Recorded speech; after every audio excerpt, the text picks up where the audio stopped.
Ninth class French revolution में जो हमारा नेक्स्ट चैप्टर है, नेक्स्ट टॉपिक है, सॉरी, वो है आपका topic 4। Did women have a revolution? क्या औरतों ने भी क्रांति करी थी? तो अगर हम शुरुआत से ही देखें, from the very beginning, women जो थी उन्होंने भी एक्टिवली पार्टिसिपेट करा था through out all the events through this revolution. जितना भी रेवोल्यूशन चला, हर इवेंट में इन्होंने एक्टिवली पार्टिसिपेट करा था, because they hope that their involvement, इनको लगता था इनका इन्वॉल्वमेंट जो है वो रेवोल्यूशनरी गवर्नमेंट को प्रेशराइज करेगा कि उनके लिए भी कुछ, उनकी लाइफ को इम्प्रूव करने के लिए कुछ मेजर्स इंट्रोड्यूस किए जाएं। Most women of the third estate, अब ज़्यादातर जो औरतें थी थर्ड एस्टेट के लिए, वो घर से बाहर भी काम करती थी अपने लिविंग के लिए। They worked as seamstresses और लॉन्ड्रेसेस, कपड़े धोना, प्रेस करना, फ्लावर्स, फ्रूट्स, वेजिटेबल्स बेचना या डोमेस्टिक सर्वेंट के तौर पे प्रॉस्परस पीपल के यहाँ पे काम करना। Most women did not have access to education, इसके अलावा इनको एजुकेशन और जॉब ट्रेनिंग का अधिकार भी नहीं था, इनको ये सुविधाएं नहीं दी जाती थी। ओनली डॉटर्स ऑफ नोबल्स और वेल्दी मेंबर्स, जो थर्ड एस्टेट के वेल्दी मेंबर्स हैं या नोबल्स की जो डॉटर्स हैं, सिर्फ उनको कॉन्वेंट में स्टडी करने के अधिकार थे और उसके बाद इनकी फैमिली इनके लिए मैरिज अरेंज कर देती थी। Working women had also to care for their families, working women को अपने घर के काम के साथ साथ जब घर से बाहर काम करती थी तो अपनी फैमिली की भी देखभाल करनी पड़ती थी। कुकिंग है, घर से बाहर जाके पानी भर के लाना है, राशनिंग के लिए लाइन में खड़े रहना है और अपने बच्चों की देखभाल करनी है। Their wages were lower than those of man, और उसके अलावा तनख्वाहें भी इनके आदमी के कंपेरेटिवली काफ़ी कम थी। In order to discuss and voice their interest, अब अपनी टॉपिक्स को डिस्कस करने के लिए, अपनी आवाज़ को आगे तक पहुंचाने के लिए women started their own political clubs and newspapers, औरतों ने भी आदमियों की तरह अपने पॉलिटिकल क्लब स्टार्ट करे और न्यूज़पेपर्स भी निकाले। 60 वुमेन्स क्लब तकरीबन देखने को मिले अलग अलग फ्रेंच सिटीज़ के अंदर। इसमें सबसे इम्पॉर्टेंट, सबसे फेमस जो था वो था the society of revolutionary and Republican women. तो ये आपको 1 मार्क के लिए याद रखना है। One of their main demand was that women enjoy the same political rights. अब जो इनकी मेन डिमांड्स थी उनमें से एक ये भी थी कि इनको सेम पॉलिटिकल राइट्स जो आदमी को मिले वैसे मिलने चाहिए। Women were disappointed that the Constitution of 1791 reduced them to passive citizen. जब औरतों को पैसिव सिटीजन पर रहने दिया कॉन्स्टिट्यूशन 1791 में बनने के बाद भी, तो ये काफ़ी डिसअपॉइंट हुई। उसके बाद they demanded the right to vote, right to vote की डिमांड करी। To be elected to the assembly, assembly के लिए इलेक्शन लड़ने का अधिकार हो और पॉलिटिकल ऑफिस होल्ड करने का अधिकार हो। तो ये इनकी कुछ डिमांड्स थी।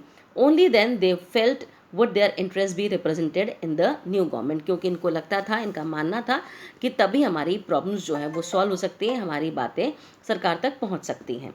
इन the early years the revolutionary government did introduce laws that help improve the lives of women.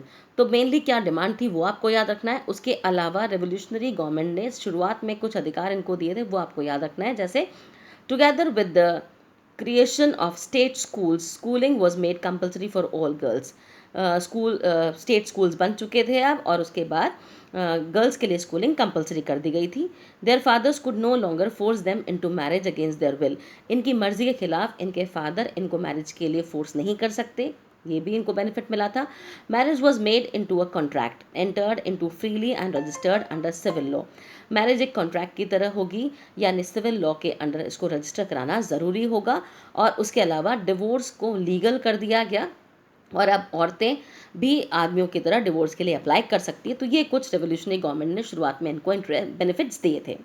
Women could now train for job, उसके अलावा job training, could become artist और रन स्मॉल बिजनेस, ये अधिकार भी इनको मिले, तो ये आपको ध्यान रखने हैं। Then women struggle for equal political rights, लेकिन पॉलिटिकल राइट्स की हम बात करें तो इनका स्ट्रगल अभी भी कंटिन्यू था। During the reign of terror the new government issued laws ordering closure of women's clubs and banning their political activities, लेकिन रीजन ऑफ टेरर के टाइम पर, यानी मैक्सिमिलियन रॉबस्पायर की गवर्नमेंट के टाइम पर, इनके जो पॉलिटिकल क्लब्स थे, पॉलिटिकल एक्टिविटीज़, इनको बैन कर दिया गया था। Many prominent women were arrested, काफ़ी सारी औरतों को अरेस्ट करा, देश निकाला भी दे दिया, किसी को जेल में भेज दिया या कुछ और पनिशमेंट दी गई। Women movement for voting rights, जो औरतों का विरोध था वोटिंग राइट्स को लेकर, इक्वल वेजेस को लेकर, वो अगले 200 साल तक चलता रहा बहुत सारी कंट्रीज़ के अंदर through out the world. The fight for the vote was carried out through an international suffrage movement during the late 19th and early 20th century. तो पूरे वर्ल्ड के अंदर इंटरनेशनल लेवल पे ये सफरेज मूवमेंट चल रहा था।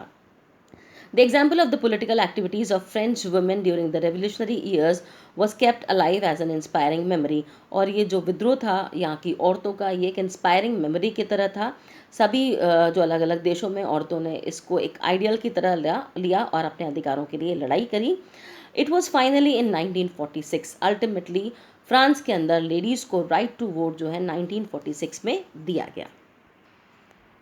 अब जो फिफ्थ टॉपिक है वो है द एबॉलिशन ऑफ स्लेवरी, जो दास प्रथा थी उसको कैसे ख़त्म किया। One of the most revolutionary social reforms of the Jacobian regime was the abolition of slavery in the French colony. Jacobian government के टाइम पर एक जो अच्छा काम हुआ था वो जितनी भी फ्रेंच कॉलोनीज थी वहाँ पर स्लेवरी को ख़त्म कर दिया गया था। The colonies in the Caribbean, Martinique, Guadeloupe and Saint Domingo were important suppliers of commodities such as tobacco. ये जितनी भी कॉलोनीज़ के नाम यहाँ पे लिखे हुए हैं, ये कुछ इंपॉर्टेंट चीज़ें सप्लाई करती थी, जैसे टबैको यानी तंबाकू, इंडिगो, नील, sugar and coffee. But the reluctance of Europeans to go and work in distant and unfamiliar lands meant a shortage of labor on the plantation. लेकिन यूरोपियंस दूसरी ज़मीन पर जाकर अपना घर छोड़कर वहाँ पे काम करने के इच्छुक नहीं थे, क्योंकि वो दूसरी ज़मीनें इनके लिए अनफैमिलियर थी। इसलिए यहाँ पे प्लांटेशन पे काम करने के लिए लेबर की शॉर्टेज हो गई थी। So this was met by a triangular slave trade between Europe, Africa and the Americas. इसीलिए एक ट्रायंगुलर स्लेव ट्रेड चलाया गया 3 कॉन्टिनेंट्स के बीच में, यूरोप, अफ्रीका और अमेरिका के बीच में, ताकि लोगों को दास बना के वहाँ पे भेजा जा सके। The slave trade began in the 17th century. ये 17th सेंचुरी में स्टार्ट हुआ था। French merchants sail from the ports of Bordeaux और नान्स। जितने भी फ्रेंच मर्चेंट्स थे जो इस काम में एंगेज थे, वो बॉर्डेक्स या नान्स से ट्रैवल करते हुए पोर्ट्स के ज़रिए द अफ्रीकन कोस्ट तक पहुँचते थे, वेयर दे बॉट स्लेव्स। यहाँ पे जो लोकल चीफ थे अफ्रीका के, उनसे ये वहाँ से लोगों को परचेज करते थे। Branded and shackled the slaves were packed tightly into ships for 3 month long voyage across the Atlantic to the Caribbean. और उसके बाद लोगों की सेहत के हिसाब से उनको ब्रांडिंग की जाती थी, जो जितना सेहतमंद है उसका अच्छा दाम मिलेगा। और उसके बाद सामान की तरह इनको पैक करके शिप्स में डाल दिया जाता था। और 3 महीने लंबी ये यात्रा होती थी अटलांटिक से कैरिबियन तक। तो 3 महीने तक इनको बंदी की तरह शिप्स के अंदर ट्रैवल कराते थे। There they were sold to plantation owner. उसके बाद वहाँ पे प्लांटेशन ओनर्स को इनको बेचा जाता था। The exploitation of slave labour made it possible to meet the growing demand in European markets for sugar, coffee and indigo. तो यूरोपियन मार्केट में जो भी डिमांड थी शुगर, कॉफ़ी, इंडिगो की, वो सारी डिमांड इन स्लेव्स की वजह से कंप्लीट हो पा रही थी। कुछ पोर्ट सिटीज़ थी जैसे बॉर्डेक्स और नान्स, बेसिकली इनकी इकोनॉमिक प्रॉस्पेरिटी स्लेव ट्रेड की वजह से डेवलप हुई। फ्रांस के मैप में आपको दे रखा है इनके बारे में। Throughout the 18th century there was a little criticism of slavery in France. पूरी 18th सेंचुरी में बहुत कम आलोचना स्लेव ट्रेड को लेकर हुई, जबकि ये एक तरह का गुनाह है, आप किसी की मर्जी के बगैर उसको उठाकर बेच देते हो। The National Assembly held long debates about whether the rights of man should be extended to all French subjects including those in the colony. तो नेशनल असेंबली के टाइम पर काफ़ी डिबेट हुआ कि जो हमने कॉन्स्टिट्यूशनल राइट्स हमारे फ्रेंच लोगों के लिए बनाए हैं वो हमारी कॉलोनीज तक एक्सटेंड करने हैं कि नहीं करने हैं। But it did not pass any law. लेकिन कोई कानून इसके लिए पास नहीं हुआ, क्योंकि इनको लगता था कि जो बड़े बिजनेसमैन हैं जिनका फ़ायदा स्लेव ट्रेड से हो रहा है वो कहीं अपोजिशन में ना आ जाएं। It was finally the convention.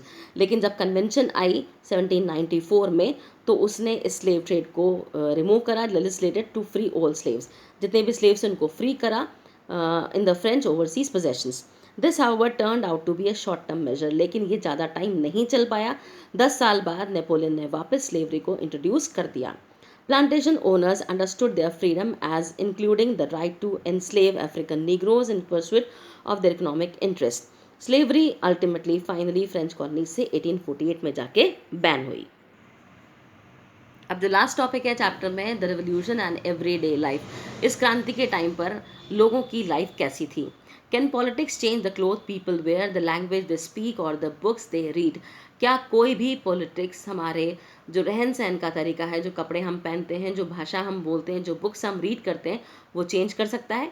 The years following 1789 in France saw many such changes in the lives of man. लेकिन ऐसा हुआ 1789 के बाद जो क्रांति चलती रही फ्रांस से, उसकी वजह से लोगों की लाइफ चाहे आदमी हो, औरत हो, बच्चे, उसमें काफ़ी चेंजेस आए.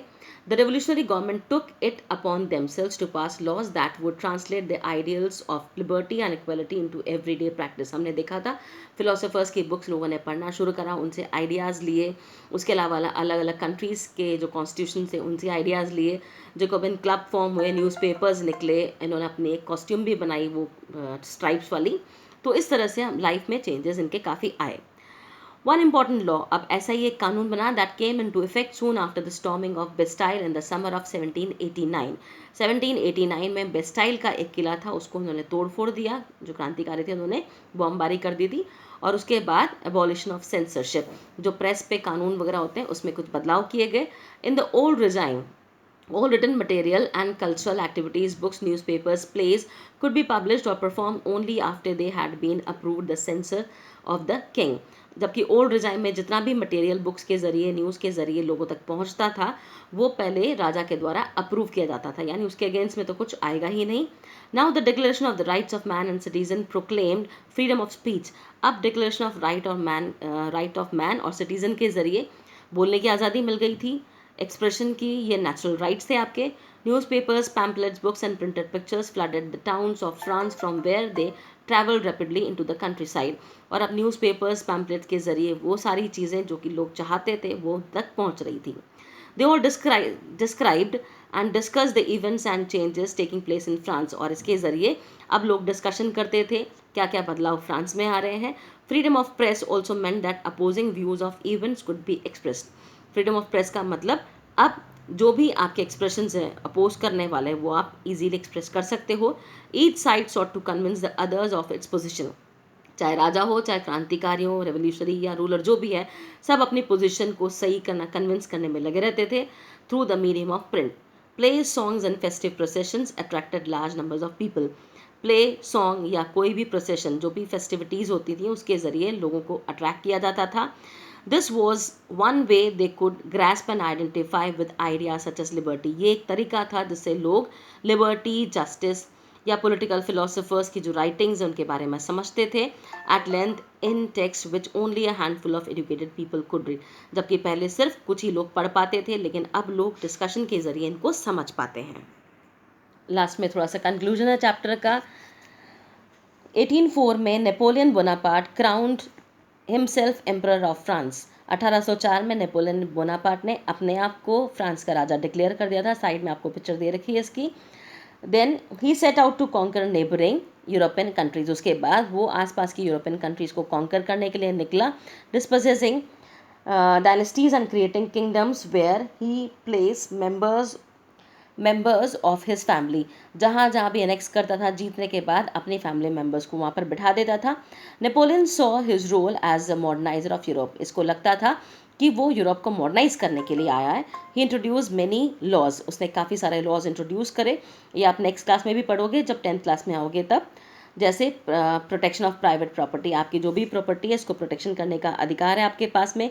एक यूनिफॉर्म सिस्टम चलाया वेट्स एंड मेजरमेंट्स का पूरे फ्रांस के अंदर, जिसके अंदर डेसिमल सिस्टम भी था. Initially many saw Napoleon as liberator. तो शुरुआत में लगा लोगों को कि नेपोलियन एक लिबरेटर है who would bring freedom for the people, जो लोगों के लिए फ्रीडम लेकर आया. लेकिन नेपोलियन की आर्मीज़ जिस तरह से आगे बढ़ रही थी वो क्लियर हो गया था कि ये इन्वेडिंग फोर्सेस है, ये घुसपैठ करने आई है. और अल्टीमेटली 1815 में बैटल ऑफ वाटरलू हुआ जहाँ पे नेपोलियन को हरा दिया गया. Britain, Austria, Russia and Prussia के द्वारा इसको हराया गया था. Many of his measures that carried the revolutionary ideas of liberty and modern laws to other parts of Europe had an impact on people. लेकिन जो भी लिबर्टी, मॉडर्न लॉज वाले आइडियाज़ थे उसका इम्पैक्ट लोगों के ऊपर बाद में भी रहा, चाहे नेपोलियन रहा चाहे ना ही रहा.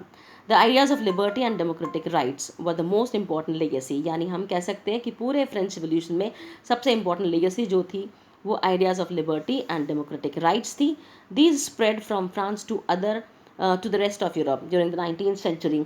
जहाँ जहाँ भी फ्यूडल सिस्टम था वहाँ वहाँ ये आइडियाज़ फ्रांस से दूसरे यूरोपियन कंट्रीज़ तक 19th सेंचुरी में पहुँचते रहे.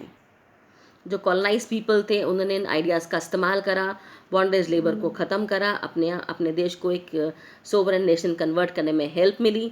टीपू सुल्तान, राम मोहन रॉय, ये भी कुछ एग्जाम्पल हैं इंडिया के जिन्होंने इन आइडियाज़ से, इन रेवोल्यूशनरी फ्रांस के इवेंट से कुछ आइडियाज़ अपने नेशनल फ्रीडम फाइट के लिए यूज़ करें.